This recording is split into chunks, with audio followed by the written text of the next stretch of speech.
voisimme värvätä teidät aseellisiin SS-joukkoihin. Auttaisitte meitä löytämään aarteen, joka mainitaan venäläisten paperissa. Kyseessä on malja, jota säilytettiin aikoinaan Konstantinopolissa.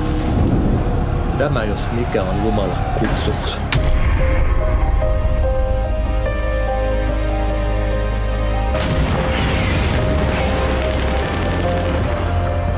Onko totta, mitä kylillä puhutaan, että Saksa häviää? Niin minä otin maljan Herran kädestä ja juotin vihan viinin kaikille kansoille, joiden luokse Herra minut lähetti.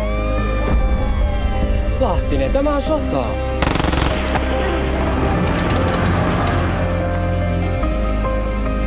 Itärintama voi murtua milloin tahansa. Esitän, että etsinnät lopetetaan.